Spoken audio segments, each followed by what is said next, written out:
All right, welcome in to episode 7 of the Between the Lines podcast. Today we're going to be talking about almost all NBA. So we're just going to do a couple reactions to some of the games we had last night and just see where we stand in all the series currently. As some of the series, one of the series has ended. The OKC Thunder just completed their sweep in the Phoenix Suns. We have a couple series going into their game 6 and some pivotal game 5s going on right now. But we're going to start with the game that we just had last night, and that's going to be the Orlando Magic taking down the Detroit Pistons in Game 4 of the series, and the Pistons, the Magic, the 8 seed Magic, taking a 3-1 lead on the 1 seed Detroit Pistons. Very similar to a series we had back in 2003, almost the exact same situation. We had an 8 seed Orlando Magic go up 3 games to 1 on the 1 seed Detroit Pistons. But that game, unfortunately for the Magic, becoming one of the few 3-1 comebacks in NBA history as the 1 seed Pistons were able to come back. Are we going to see something similar to that? I guess we'll have to see. But Nitish, what are your thoughts on last night's game 4 between the Pistons and Magic, and what do you think the outlook is for the series overall between the two teams?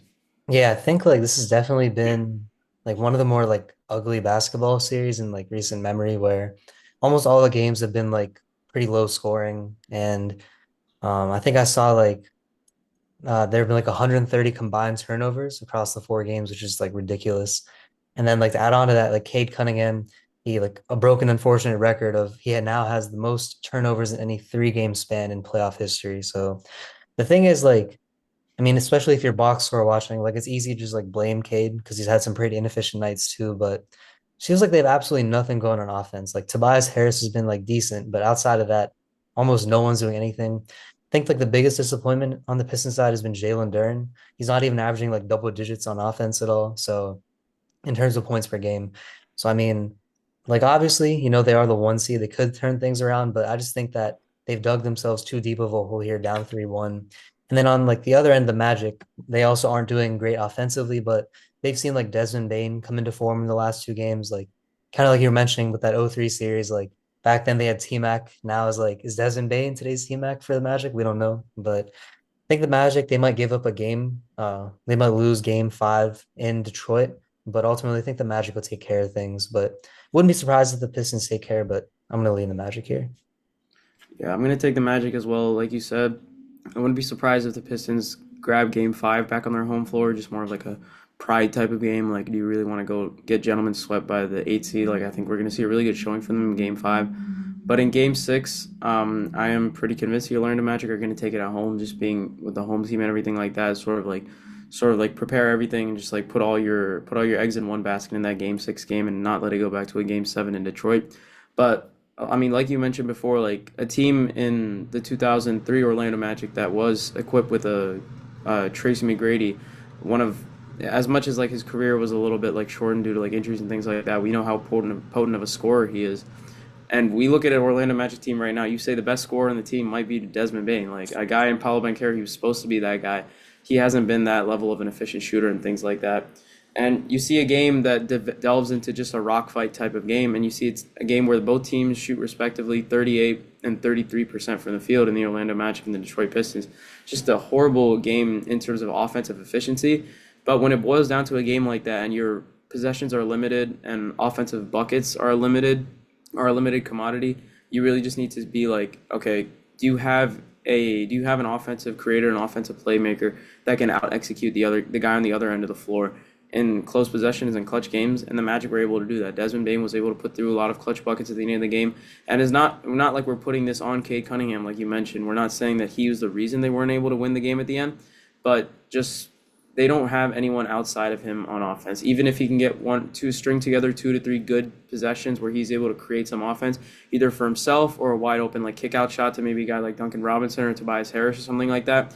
He's just getting too fatigued with all the defensive pressure the Magic are able to put on him, and it's just wearing on his game. You can see how his shot isn't falling as well as it has been in the regular season, and you can see how like the other guys on the team, a guy like Dennis Jenkins that we mentioned, who was coming up big when Cade had that collapse lung in the end of the regular season, he sort of shied away from this moment. A guy like Jalen Duren that was supposed to be his running mate, supposed to be a potential All NBA guy, hasn't been the level that he has been. Probably has cost himself a big contract in this offseason because of his performance. So it's just you're seeing that even though a team in the regular season that had a really strong starting point guard and a really strong heliocentric offensive creator type guard if you're able to shut that down and you can force the rest of the players to beat you, they just aren't able to beat them. So we're able to see the Magic take advantage of that. Any last thoughts on the series or anything like that before we switch to a different series?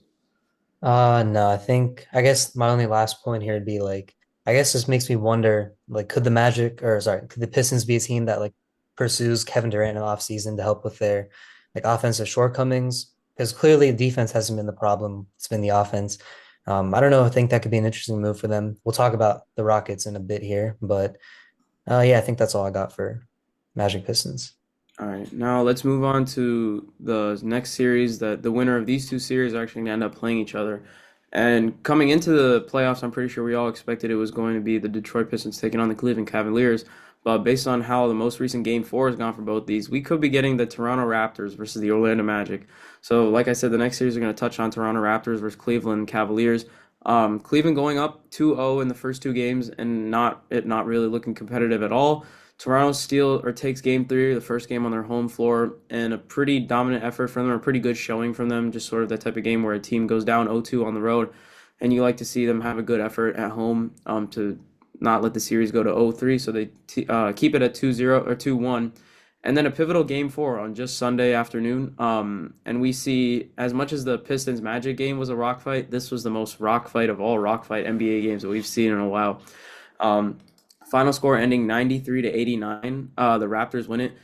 These two teams shot, the Cavaliers shot 37% from the field, and the Raptors shot 32% from the field. The Cavaliers shot 25% from three, and the Raptors, the winning team, shot 13% from three. They went 4 for 30 from the 3-point line, only making 4 threes in the entire game. Just a really overall gutty performance from the Toronto Raptors, and you start to see some sort of issues with why you can't really trust a James Harden. Not that he's the one leading the show. Obviously, it's Donovan Mitchell who's the main guy, but trusting a team that puts significant minutes on James Harden in the playoffs. This is what you start to see. He didn't have a good game, and even Donovan Mitchell towards the end of the game, he had a couple bad plays in the clutch time. But it's just overall like this whole team is just filled with a lot of guys that you have a hard time trusting in the playoffs. They're two bigs, Evan Mobley and Jarrett Allen are guys that you can sort not necessarily play off the court entirely, but it's just two guys that don't have their strengths being shown in a playoff environment. And James Harden, we don't need to harp on this anymore. We all know he's a playoff dropper, and he's going to continue to be a playoff dropper. So it's really just all on Donovan Mitchell to create, and you can see how hard it is at the end of the games for teams when they can completely key on in this guy, not worrying about anyone else. You saw at the end of that possession, it was all that last possession for the Cavs, and they wanted to tie it up when the score was 89 to 92, I believe. And the Raptors weren't worried about anyone else on the Cavaliers offense, so they could all just key in on Donovan Mitchell. So it just makes it really hard for the Cavaliers to do anything beyond this series. And at this point, I'm not even sure they're going to be able to win this series. The Raptors do have a lot of the momentum going back to a game five in Cleveland. But what are your thoughts on what we saw in the last two games, game three and game four, for the Raptors to be able to tie it up? And what do you think is going to happen for the rest of the series as we approach game five? Yeah, that game four was like borderline unwatchable basketball. Like everyone was just like shooting bricks. I mean, like it doesn't help when your front court of like Jarrett Allen and Evan Mobley combines for like 11 points. And just in general, pretty all around poor showing from the Cavs on offense, especially. I think it's like now two straight games where James Harden has had more turnovers than like made field goals, which just like kind of tells you what the vibes are in that front court. Like Donovan Mitchell can only play so much hero ball, and even he didn't have that great of a game in game four, shooting about 25% from the field. So I mean, and yeah, like the Raptors, I'm never one to really pick the younger team in a series, especially with that young of a team when they only have like one real vet in Brandon Ingram. But I don't think things are looking good for Cleveland. They went up 2-0 and then they just dropped their two, like this last two games, not really playing that well at all. So I mean, I think this game really could go to 7 games, and that's probably not ideal for the Cavs because uh, they probably were coming into this series thinking like, young Toronto team, like we used to have the LeBronto days like back in the day, and now we have like the newer Cavs Raptors rivalry. But I don't know, they could even lose the series, like you said. Scotty Barnes had a good game with like a near 23-point double double last game. So I don't know. I think the Cavs just have too much inconsistency in offense, and it's like a question going into the offseason where they've had this same core of like Mitchell, Mobley, and Jarrett Allen for like 3, 4 years. Yes, they swapped James Harden for Darius Garland, but that really hasn't worked out much. So definitely a lot of big questions going into the offseason. But I don't know. I think this will be a close game, close series, but it's not one that I look forward to, if that makes sense. Like I'm not like hyped for it to go 6 or 7 games. It's like, ugh, poor basketball. But any other final thoughts before we move on to the next one? No, I think you summed it up perfectly at the end. Most of the time when we see basketball series, we want it to go as far games. We want 7 games in every series. This series, and to a certain extent, the Pistons Magic series, I'm not sure we want it to go to 6 or even 7 games just because of the quality of basketball. But I'm sure we're gonna get Yeah. better series in the next round, and I guess we'll see. Maybe we will end up having the one of the worst offensive showing series of all time potentially in this Toronto Raptors and Orlando Magic series. But let's move on to the rest of the Eastern Conference, and let's touch on one of the series where a game just ended recently as we're recording on Tuesday night. We just had the Philadelphia 76ers stave off elimination, so they were down 3-1. They were able to get game 5, this one being on the road. So the 76ers take game 5, 113 to 97. Embiid in his second game back, right? He plays in the first game. He plays in his first game back from the appendectomy surgery. In game 4, and it does not go well for the the Sixers overall. The Celtics dominated them in that game, and honestly, you could look at the game. You could look at that game 4 and say, okay, did the Sixers make a mistake in bringing back Joel Embiid? But you really have to think about it in the sense they don't have a shot at all to win the series without him. So you have to bring him back at some point. You might say, okay, it would be nice if you could bring him back, and in that first game, you could win that game as well. But you already know he's going to be getting his win back, his legs back underneath him, just in a first game to try and get the game shape back. But they end up losing in blowout fashion in game 4, and they're able to seal this game. So we didn't have too many eyes on this game, obviously, because we're recording right now. But we know that this game just ended. So looking at this more, do you think now with a potentially healthy Joel Embiid, as he's had 2 games under him, a Tyrese Maxey that has had a whole series of EJ Edgecombe, that's had a whole series of Paul George, all 3 of these guys having a whole series to work together and work on their cohesion, now trying to put back Joel Embiid. Do you think there's a chance the Sixers can win this game 6 that they're going to have back on their home floor in Philadelphia and then potentially take a game 7? Or do you think we're going to see the Celtics take this game 6 and sort of stop playing with their food, so to speak? Yeah, I really think series could like go all the way to the distance to 7 games. I mean, I've always been a believer in that game 5 is probably the most important game in a series because now Sixers came into Boston, stole that game, and now they're heading home for game 6 where they already have the momentum. They're gonna have home court advantage, and Boston's looking a bit shaky. So if they win that and it's game 7, all the prior records, all the prior stats go out the window and it's game 7. It's anyone's game to win. So I mean, and I think like we saw Embiid return, like you said, in game 3 and game 4, and game 4 into game 5. And he looked borderline unstoppable, especially like today where he dropped like 30 plus points. And like Neemias Queta is definitely a good defending big, but it seemed like they had absolutely no answer at all for Embiid on offense. So I think that's going to be a point of concern for the Celtics going forward because outside of him, like they have like Nikola Vucevic, which he's not really at this point in his career like a defending big anymore. So they don't really have an answer in the paint for Embiid. And he can also like stretch the floor, maybe not to like hitting a lot of threes in a game, but at least like deeper in the mid ranges, some threes. So that could maybe mess up like the defensive game plan on the Celtics. So, and I think an underrated aspect as well for the Celtics shortcomings is even though they've, especially before NBA, they were up 3-1 and all that. Like even though they were up 3-1, their superstars, especially Jason Tatum, he'd been having some pretty rough efficiency in all those games. Like, yes, he dropped, I think, 20 in almost all except for one of those games.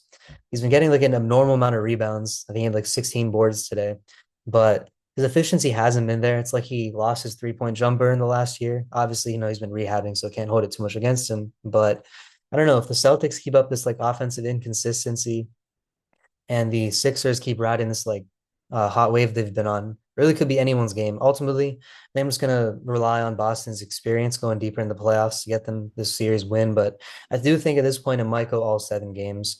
Boston could win game 6. It'll definitely be a close game, so that'll be some must-watch TV in a couple of days here. Yeah, I agree. So I'm gonna, like you, I think the Celtics are gonna be able to close this out in 6 games.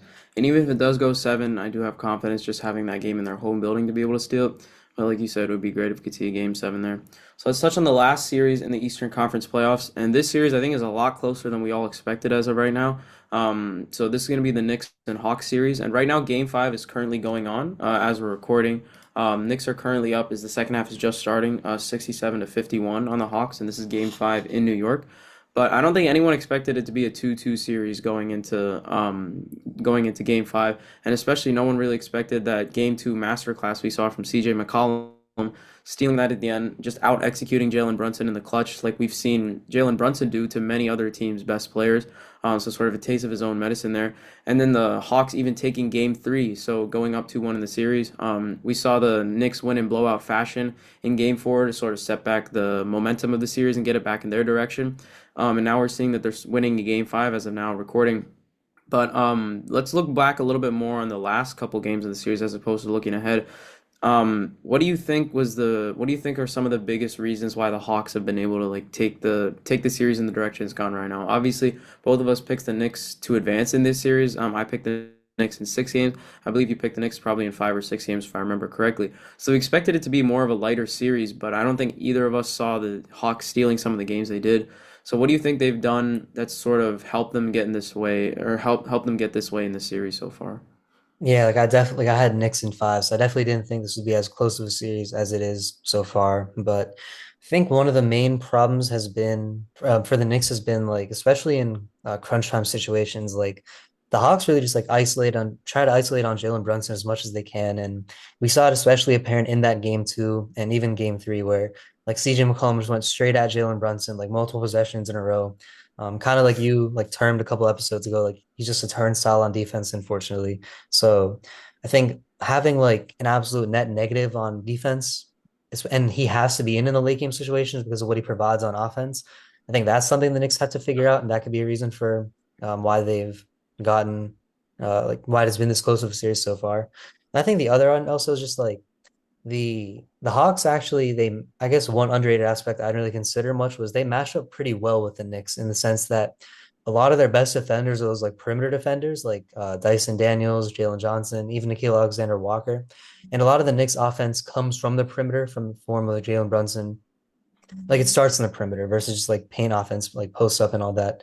So I think like yes, Jalen Brunson, he's been putting up his numbers that he usually gets, but we saw in like game 4, he had like a down game. And in general, his efficiency has been pretty off the charts in a bad way. He's had some, as they say, like shooting toward 8 moments. And so that's why we saw like in game 4, like they had to rely more on like Karl Anthony Towns with that like 2010 and 10 triple double that he had. So I think the Knicks, they're gonna have to realize that A, how to figure out Jalen Brunson being a bit of a weak spot on defense in the late game situations. And then B, and also with him being like a weak spot, it also puts him in foul trouble sometimes because, especially when it's late game, you don't want to just like give up a bucket. And so sometimes you get your body in the way, get in foul trouble. But then also be like kind of diversifying their offense to deal with like the Hawks perimeter defense, maybe getting Karl Anthony Towns more involved because they don't really have like Onyeka Okongwu is definitely a good defender, but he doesn't really have the size to match Cat in the paint. So I think I think the Knicks will take care of this series just because the Hawks are a little bit young and they've been a bit inconsistent on offense. Like we've seen CJ McCollum today right now is like 4 points, but I don't know. This has been a weird series. No one expected it going this far, I'd say. Yeah. Yeah, I agree with everything you said there. It's really been a function of how bad the Knicks have been on defense and all those issues that may have not been so prevalent in the regular season due to just like you're playing a team once once out of 82. You're not going to see him in a 7 game series, potential 7 game series like we have in this year. So you're able to key in a lot more on certain defensive like holes that you can get through as an offense. So I'm sure that's one of the biggest reasons that it's been hard for the Knicks to play defense in this series. Like you mentioned, Jalen Brunson not being one of the strongest defenders on the team. In addition to that, Karl Anthony Towns, we mentioned this in our series preview. Karl Anthony Towns is also not one of the best big defenders, either power forward or center defenders in the league. And they've been able to get through and just like isolate or operate in that mid range area, even get closer to the basket and things like that, and just work there just because even though the trio of OG Anunoby, Mikal Bridges, and Josh Hart, their starting lineup, that's a really strong defensive core you have there on the fringes of that starting lineup is two really bad defensive like holes for like teams to go through. So that's what made it really hard. Like you said at the end, I'm expecting the Knicks to take the series as well. It looks like they're going to win this game 5 that's going on currently as we're recording, and I am going to expect them to take game 6, even though it's going to be in Atlanta and they did split the 2 games in Atlanta. I think they were going to be able to take that one there. Just making sure that they just need to tap into the offense that they were able to execute during the entire season, during the regular season, and just make sure, all right, we have a strong offense that we can rely on. And just knowing in the clutch, you have a guy that can out execute CJ McCollum. As as good as CJ McCollum has been in the series, and I'm gonna give him his flowers because he's been a guy that like sort of has been unheralded or like sort of like under the radar for his like almost in his entire NBA career, just due to like playing on certain situations, playing with like other teammates like Damian Lillard that might have overshadowed him. But just I just want the Knicks to be able to know they have a guy that's a better operator in the clutch. Regardless of what's happened so far in the series, they have Jalen Brunson and they have CJ McCollum. Just knowing that fact, keep the game close. If don't let it get out of hand in the other direction. Don't let the Hawks have a blowout type win. Just keep it close, and I'm sure he can out execute them. So, like you said, I'm gonna expect the Knicks to take the series, but it's been a really good series, but really good series so far. I wouldn't be surprised if it won 7 games. Yeah, so I guess that's gonna wrap it up for the East there. And now let's head out west where, so as Jay said in the beginning, we're just probably gonna skip over OKC Phoenix, sweep there pretty comfortably. Nothing really much to discuss there. And so I guess we'll discuss the next series, which they'll be playing the winner of the Los Angeles Lakers and the Houston Rockets. So the Lakers are up 3-1 right now with game four being Wednesday, tomorrow, whenever we're recording this. So sorry, game five. And I mean, the series has pretty much been entirely unexpected for I'd say 99% of the fans, where no one thought LA would be up this much. And um, You like don't have to be LeBron turned so back the humble. clock. You can talk about how you were the 1% that predicted it. I guess I was the 1%, but having faith in my GOAT LeBron. But I mean, all jokes aside, it's been pretty spectacular seeing him turning back the clock a bit and playing like 40 minutes, pretty much 40 minutes a night for all the games there. Yes, they dropped game four. I mean, there's some conspiracies, like did they lose it on purpose to get Luka a little bit more rehab time? We don't know. But I honestly think it was a bit of a fever dream being up 3-0. Didn't really think they'd sweep the Rockets since they lost that game pretty poorly. But so now they're going to head back to LA for game five. And as of now, the expectation is that Kevin Durant won't be returning. So, I mean, all things like if things go the way they should, the Lakers should win in five. That'd be my prediction here. But I think just like it's been pretty awful. The Rockets offense this entire series. Like, and we saw when KD returned, like it was better. They still lost, but he had a lot of turnover issues. So I think ultimately, like the Lakers have had a lot of pretty much like rising performances from a lot of guys. I mean, I would still say like LeBron, he rose above expectations for this series. But even like aside from him, like a guy like Marcus Smart, where he had like back-to-back games with like 5 steals, had like a 25-point game pretty much out of nowhere. And that game four where like pretty much they were down six with like 30 seconds to go. We watched this game together, like almost all odds saying that the game should be over. And then out of nowhere, Marcus Smart gets a steal, draws the foul, hits 3 free throws. Then LeBron, you know, what can I say? Getting the steal, hitting that three. Like moments like that should not be happening for the Rockets on their home court. As like their coach said after the game, like we've been here before, we got to grow up. And I mean, I don't know. It's like also seems like Kevin Durant's kind of just like giving up on the team. Like, yes, he is dealing with a similar bone bruise issue with his knee that like stars like Edwards and Curry been dealing with, but it just seems like he didn't even show up to one of the games. Like he wasn't even on the sidelines. Seems like he's pretty checked out. Is he going to be a Rocket next year? Who knows? But I think I'll take the Lakers winning game five. What about you?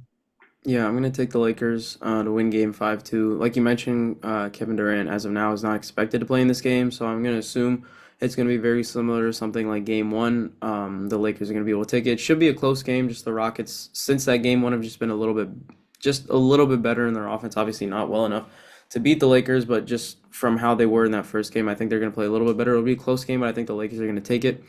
I just want to touch on the KD part, like you mentioned, like it's not normal for like stars like this to be okay, even if they're injured, unless they're getting something as serious like a surgery or something, like a surgery for a broken like limb or anything like that, or a ligament surgery they need fixed immediately.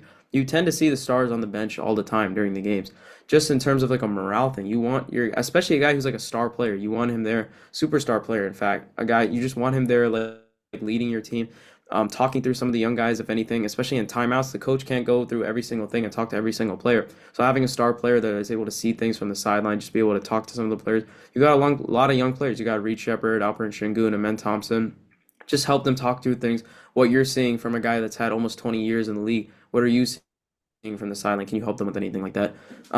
It's this has really just been a recurring theme for like Kevin Durant almost ever since the OKC days, right? He leaves OKC because of just some friction with like Russell Westbrook and things like that, and issues just issues with the franchise, and then goes to Golden State because he wants to win a championship, which he does. and he wins two championships right away. And then even though they lose in that third year, like they would still have the ability to run it back and things like that. It's just his issues with Draymond. Obviously, we know now based on some of the things in the burner account, that whole scandal. We know he's had issues with Steve Kerr and other coaches, so he just wasn't able to make that work. And as much as people clowned on him for the initial joining of Golden State, I feel like everyone understood this is a really good basketball fit for them. As overpowered as the team was, it fit together perfectly. That's what made them so overpowered. I don't think anyone would have hated on the guy for staying there in a really good basketball situation. But he did want to be like, okay, I want to win a chip on my own, and he goes to Brooklyn. And obviously a little bit of misfortune there just with some things in playoff series and injuries and things like that. But bottom of the line, you still weren't able to get it done in either 21 or 22, and 22 especially being a really bad sweep by the Boston Celtics there, right? Then he demands the trade from there, goes to the Suns, and that doesn't work out that way anyone thinks. The closest they got was literally in the first year there. We only played half a year, and then they end up just not being able to win. They are not being able to get past the second round, and then in 24, they get swept by the Timberwolves. And it just hasn't worked out the way like anyone has expected any of these stops to work out. And now I don't think anyone expects, like if I asked you right now, do you think Kevin Durant, like can they run this back exactly the way they have it like with Kevin Durant in this core? Like I don't think this is sustainable for like anyone to do. They're gonna have to either switch up something, bring in some new faces, like bring in a new superstar alongside him, which means trading away some of the core. How is that gonna affect the rotations and things like that? Are they gonna have to move off Durant? So I just think it's a big indictment on Durant in this series. I think going into the series, this if the Lakers are to win the series, which it looks like they're going to, based on how the series was priced at the beginning, this is going to be one of the largest upsets in round one history in NBA playoffs round one history. It's just not something we should have expected. Like you said before, I'm going to take the Lakers to win it in 5 games. And this really becomes a big summer of questions for the Houston Rockets. What are they going to do going from here? Are they going to try and move on from Kevin Durant and sort of swing him to a different team, like you mentioned? Maybe the Pistons or Wolves have been teams that have been circulated in rumors. Are they going to bring in someone else, or are they getting the Giannis sweepstakes and see if they can bring that in? Um, but yeah, just an overall terrible performance in the Houston Rockets based on where they were favored, where their stature was in the series, just odds and things like that. But yeah, definitely not the type of showing that anyone expected from the Rockets in this series. Yeah, and I mean, like now that you started talking about Katie, you kind of like lit the fire within me where this man is like never, I mean, obviously, like his individual skill set is undeniable. To me, he's probably the greatest scorer of all time, but as a teammate, as a leader, he's never been one of those. He will never have like anything but an individual legacy, but as a team player, he's probably one of the last guys you want leading your team. We've seen it time and time again. He's just going to force his way out, be a problem in the locker room, just repeat, like rinse and repeat. I mean, that's all that KD is at this point. It's a shame, but just got to say it as it is. Call a spade a spade. Guess we'll see what happens next year. Yeah, and he's at this point in his career, regardless of what team he goes next to, or regardless of what happens with this Rockets situation, if he stays there, he's really just at this point in his career, he's just a hired gun for points. He's just a hired mercenary for points. Like he's never. I mean, teams should have realized this about like two or three stops ago, but he's as this is the mistake that the Brooklyn Nets made. Like they bring him in and bring in a first time coach and Steve Nash and be like, okay, we have a really strong foundation with the players. I'm sure they can bring a culture. And obviously there was issues with I have issues my own issues with Kyrie Irving as a guy that's like a culture like situation guy. But he's been almost a model citizen with the Mavericks. I can't say anything about what he's done, so I really have to be like, okay, the most of the situation, the blame on the situation, what KD did with the Nets. So it's just, I mean, like you meant, I think we've harped over it enough. Like we should move on to the other series, but I think it's just obvious at this time that KD is just not. He's not a leader. He's not the leader like LeBron is. He's not the leader like Steph is. A lot of the guys, the two guys that have been contemporaries for the entire career, right? The Olympic team and everything like that. So it's just a shame to what's become of his career and what's become of this series for the Rockets. Yeah, I guess we'll see what he says on his burner after they lose. But let's head over to another series. I guess we'll save the best one for last. So for now, let's just talk about the Spurs and the Blazers. Spurs up 3-1 and currently playing right now as we speak, trying to close out this series. I think this will be pretty quick recap here. Just the Spurs are, they obviously had a bit of a scare with Wemby getting the concussion in game two, and they dropped that game. So the series is tied 1-1. There are a bit of questions like, hey, can the Blazers do the impossible? Can they pull off the upset? But then we saw in game three, there's like wrote some stats down here where pretty much all their young guys and just like all their quote unquote role players, non-Wemby guys just showed up. We saw Dylan Harper drop 27 and 10. Steph Castle had 33 points. Luke Cornett had a double-double, 14 and 10. De'Aaron Fox had 18. This team is just like so deep. They obviously, Wemby is their guy. He's what makes the Spurs so dangerous. But they've shown that without Wemby, they can still contend to win games. I mean, we saw it early in the season, like the in-season tournament. They only got Wemby back for like the last 2 or 3 games, and they were still winning without him to get to there in the first place. But Blazers, credit to them. They took a game off the 2 seed. They're a very young team. Denny Avdia has been playing some pretty special basketball. But I think the Spurs are honestly just like too good to mess with, and I think they'll probably make it to the conference finals for sure. What do you have to say about this one so far?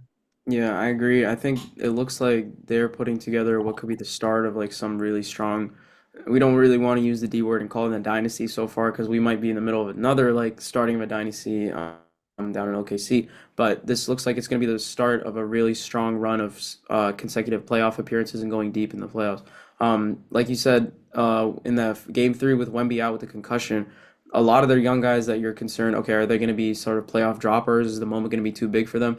And especially like you mentioned, Dylan Harper having the biggest output of them all, and just having a really strong scoring output, really strong defensive game overall. Some of the defense he was able to play towards the end of the game on Demi Avdia and Scoot Henderson. Um, so he played a really strong game, and a lot of their guys, Steph Castle, De'Aaron Fox, like you mentioned, those guys were also putting together strong performances. And I think overall, they look. I mean, they're most likely going to win this series. I think they're going to take Game Five, which, like you said, is just starting right now as we're recording. I think they're going to take this game, and I think they're going to win the series in five. And now we start to look at what can they are they they're really hoping for this Nuggets Wolves series that we're going to touch on last to go as long as possible because they want both those teams. The Wolves already being like injured, like we've seen. They probably want the as many miles as possible on both those teams. So if they do have to face the Nuggets, a team that they did struggle with in the regular season, they probably want to face them with as many miles as possible just to make it easier for themselves. And then you started to look at are they going to be able to get past that? And then what does the OKC matchup look like and things like that? A team that they were able to dominate during the regular season and the in-season tournament. They were able to beat them with some, even though with some games with OKC players missing, they did beat them in the Cup semifinal game, I believe it was, with all of OKC's main players there. So as much as we're jumping ahead past the series, and I do want to give respect to the Blazers and what they were able to do this series, especially taking Game Two on the road. Stealing a road game in the playoffs is always a difficult thing, so that's always something you want to respect. But they're just overmatched in this series, and they just need a couple more years probably before they're able to compete. But I like what they've put together with this young core, but I think we're going to see the Spurs advance in 5 games. Yeah, and I think really quickly before we move on, you like briefly mentioned Scoot Henderson. I think it was just like interesting to see how like the top two picks from the 23 draft class kind of had like polar opposite series where, Wemby, he went down in game two, and then we saw like Scoot Henderson drop like a 31-point game, playing like amazing. And then we saw just like their last game, like Wemby came back from injury and he had like 11 stocks, like 7 blocks and 4 steals, whereas Scoot dropped like a whopping goose egg 0 points. So I mean, just funny how that draft class has turned out. Just something I want to bring up there. But I guess we can move on to the last series, and I'll let you talk about it since it's got your guy Ant Edwards, or not anymore. But take it away with that one. Wolves up 3-2. What are your thoughts so far? Yeah, so Wolves, as we're recording, so last night, Monday night, the Wolves dropped game five on the road in Denver. So like you said, Wolves up 3-2 still with game six scheduled to take place on Thursday in Minnesota. I am expecting as ravaged the Wolves have been by injuries this series. The first 2 minutes of game four, Dante DiVincenzo goes down with that right Achilles tear. He's going to be out for the rest of the playoffs, assuming they go any further, and rest of probably miss most of next regular season. Unfortunately, that's a really bad injury. You don't want to see that for any player, especially for a guy that started all 82 games for them this season. It's just an Iron Man of a player. You hate to see that. A little later, in the second quarter in the game, Anthony Edwards goes up for a block as he's defending a fast break, and he comes down, and then it was his left leg, I believe, hyperextends backwards, and you see that's where the hyperextension is, the bone bruise injury there. So he was out the rest of that game, and just got a report yesterday from Shams that he's going to be week to week with this injury, which is better than the anticipated multiple weeks that he was supposed to miss at the beginning. Um, Week to week obviously means he could be back by like next week as early, but I doubt that he's definitely not gonna be back for the rest of the series. We'll see if they're able to advance how many games into the next series he's about be able to play. And then in game five yesterday, towards the end of the game, Naz Reid goes down with an ankle injury. Just like a accidental thing. Like I think it was Tim Hardaway's like foot. He was either stepped on it or his foot was stepped on, and just an ankle twist there, and he went down. He missed the rest of that game. So you're just wondering how healthy are they going to be? That's a guy that they really rely on for bench minutes, especially when Rudy Gobert is off the floor and you need like that size element. What can they see or what can they do when he's on the floor? So it's just the Wolves have been really ravaged by injuries, and you've seen I just want to talk about it from the Nuggets aspect. Like this team was getting punked by the Wolves in every single game after game one. Game two, they're up by 19 points in the second quarter. The Wolves come all the way back, and that's the game after that. We see Jaden McDaniels. He's talking the talk, right? He's like calling out every single player on the Nuggets, saying, "No, they're bad defenders." Nikola Jokic, Jamal Murray, all those guys. He's saying, "Yeah, they're bad defenders." He wants to smoke, and what happens in game three? They defend home court. They win game three. Even game four, they win it too, regardless of the injuries. Audesuma dropping a playoff career high 43 points. A great performance from him. Great performance from all the team, all the players on the team. And I think the most encapsulating moment of why the Wolves aren't scared of the Nuggets, and regardless or not, yeah, they may end up losing the series just because of the amount of injuries they have. And yeah, it could be another 3-1 comeback for the Nuggets, but you can't tell me that like this team is scared of like the Nuggets or anything like that. And you can't tell me this team is like worried of like playing them. I think the epitome of that is Rudy Gobert taking a three with 6 minutes left in a pretty tightly contested game up until that point. No shot clock running down or anything like that. Just boldly decides to take a three. That's them saying we're not scared of you or anything like that, and we can out physical you every second of this game.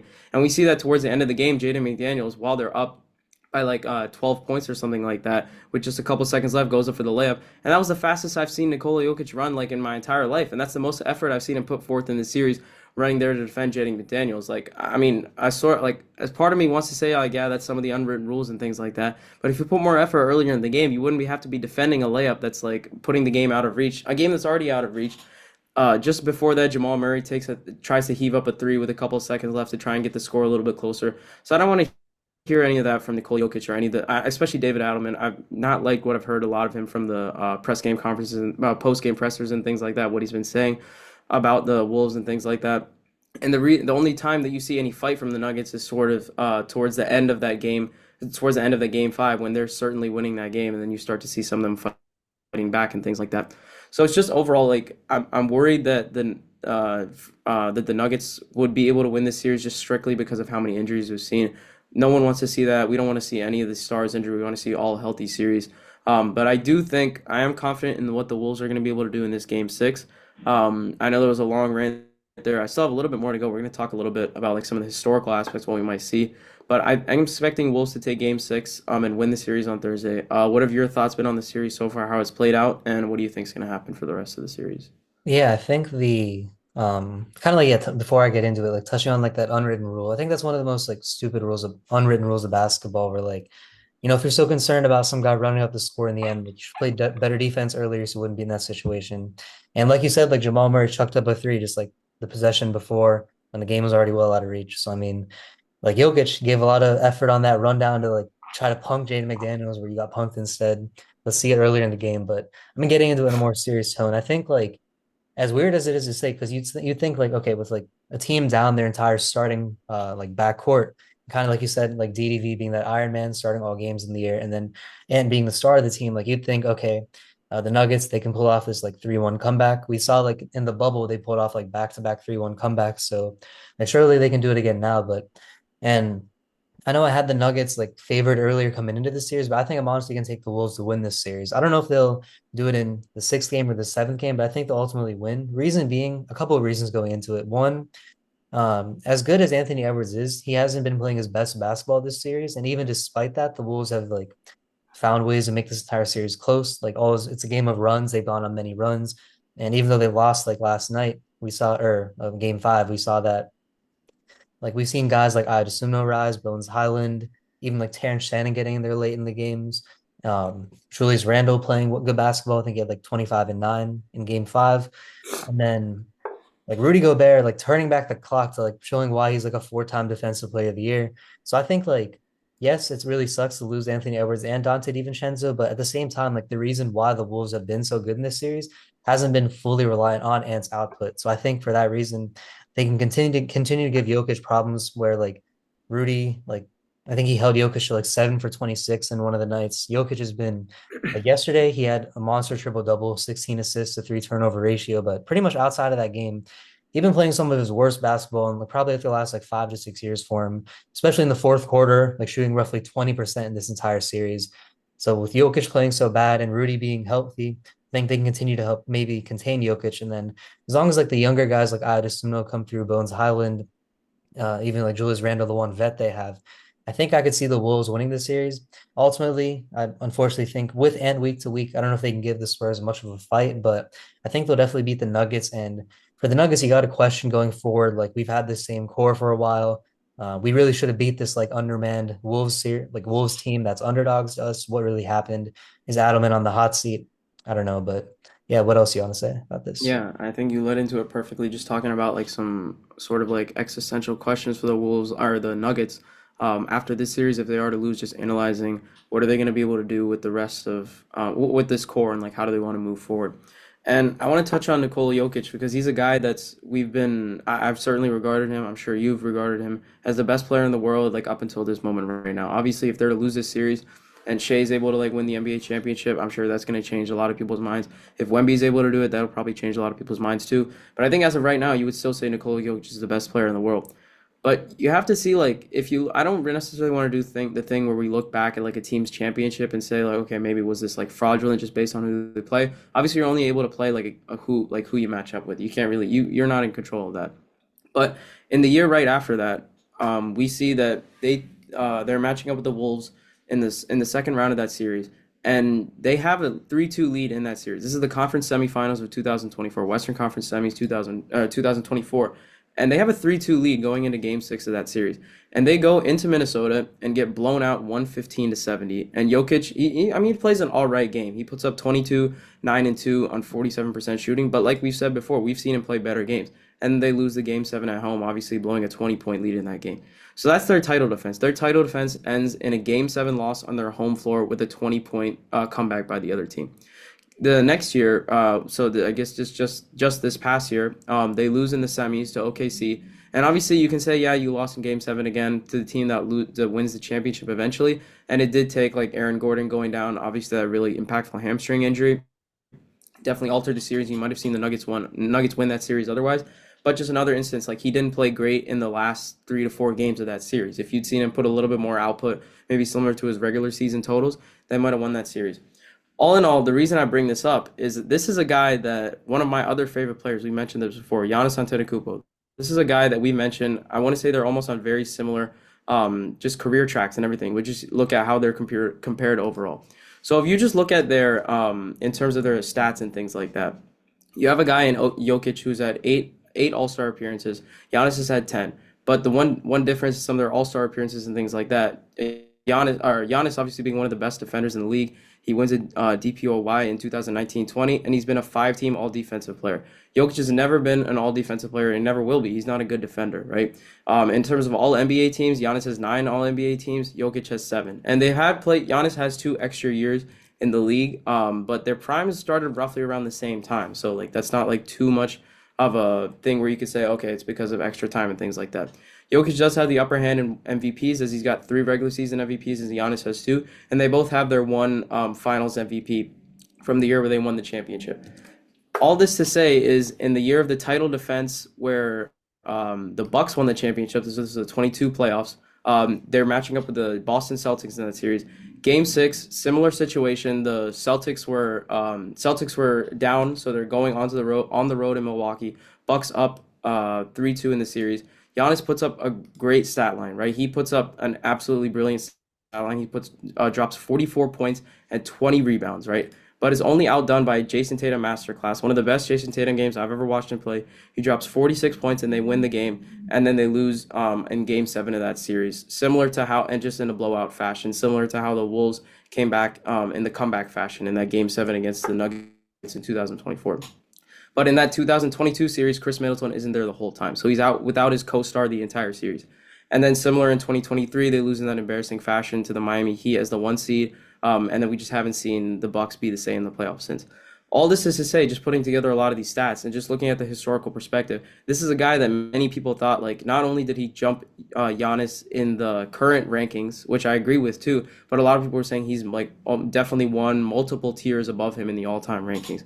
So this is just sort of a thing to be like, if Jokic isn't able to sort of get the ground back in this series for sure, if he loses in this first round as the significant favorite going into the series at the beginning, especially with the amount of injuries the Wolves have suffered, that's going to be a serious black stain on his like record. And I guess we're gonna have to see what goes from here. Obviously, there's like questions on what's going to happen with the team, like you mentioned, Adelman being on the hot seat and things like that. So just an overall historical perspective, I think you have to look at it and be like, okay, Jokic has sort of been, in my mind, his historical like ranks and things like that has to be a little bit capped right now based on how he's been performing in the playoffs the last couple years. I think we need to see another deep playoff run leading to a championship or something like that to change his rankings. What are your thoughts on sort of, you mentioned it briefly, like that's how I got into it. So just talk about like, do you think potential coaching change is on the horizon for the Nuggets? What do you think they might want to change at the core? And any historical thoughts you might have on like Jokic and his just place in the hierarchy? Yeah, I mean, I think we definitely could see some like changes in the offseason in terms of personnel and like or like staffing where David Adelman could be on the hot seat. Really shouldn't be losing a series like this to an underman sixth seed. But even aside from him, like personnel wise, they've had the same like duo of Jokic and Murray with like pretty much no other major role guys around them. Like you've had like guys like Aaron Gordon, Peyton Watson, but I think they really could blow up that core and make some changes in the offseason because especially like the rise of younger teams like OKC and the Spurs, like to me the championship window for the Nuggets is really starting to be on the rear end. So I don't know, we could see some changes, but like touching on that historical aspect, I'm kind of glad you brought that up because especially for me, I've been a guy who's like all time. To me, like Jokic and Giannis are pretty much like one, like they're right next to each other. Whether you give the nod to Giannis or Jokic, like to me, they're both pretty consensus, like probably top 15 players of all time, whether you have one over the other. And so it's kind of interesting because they've had similar careers where you kind of read through the stats, so I won't like go over them again. But I think like Giannis, you can be given the nod in some aspects, Jokic in the others, but I think Jokic, in terms of his like postseason success, really outside of that one championship run, hasn't done a whole lot. Um, I think the fact, and especially this year, even if they do win, to this day, he still hasn't beaten like a 50-win team in the playoffs. And with like this playoff drop here against a underman team, like it could add another question mark on his legacy. And even like the year they did win the ring, obviously, like you said, you play the teams that you're faced against. You can't really criticize someone for beating poor opponents, but we say Giannis had to go through like a tougher run to get to the final, and he came back from down 2-0 in the finals. Like that's pretty much the heights of adversity, aside from my GOAT coming back 3-1. But I don't think Jokic really had a playoff moment like that. He blew a 3-2 lead on the other hand to the Wolves. So I mean, I don't know. I think like as things stand, until Jokic really puts another deep playoff run together, I think you kind of got to freeze his spot in the standings. And I mean, hey, Giannis, if he's healthy next year with a good squad around him, whether it's the Bucks, whether it's somewhere else, could he maybe continue to add his legacy? We've obviously seen like the last 2 or 3 years, he's accomplished in the regular season in terms of like individual accolades, but at this point, when you kind of break into like the top 10, 15 NBA players of all time, your individual accolades are pretty much, they can't really bring you that much higher than they already have gotten you. You kind of need to see more hardware. So I don't know, it's an interesting debate because pretty much after like LeBron and Steph, those two are probably the highest ranked active players all time. So I don't know, they haven't really been a rivalry, but at the same time, like they are all time. So I don't know. Like I think I might give the nod to Giannis as things stand right now, but I could certainly see why you give it to Jokic. Yeah. Yeah, and like you mentioned, it's not necessarily they've had a head-to-head rivalry, but it's almost like the Mhm. concept of their all-time rankings has been a direct rivalry. Like especially after the last couple of years, or not even, I mean, the last couple of years, like a couple playoff flameouts for both of them, but going back like 5 years and their rise and like just being able to get both of them to their peak of their games, you can see like their all-time rankings directly competing for a spot on those lists. Going into the all-time ranking stuff, obviously that's more of a summer episode topic when there's no playoff games and things like that. So we don't want to spend too much time on that. But that's gonna do it for this episode. Just a lot of like NBA thoughts and game reactions. So we'll have another episode up for you guys next week, and we should be into the conference semifinals. All these first round series should be done by then. We'll do a couple series previews and see what we're looking for in the next couple series. So we'll see you guys in the next episode.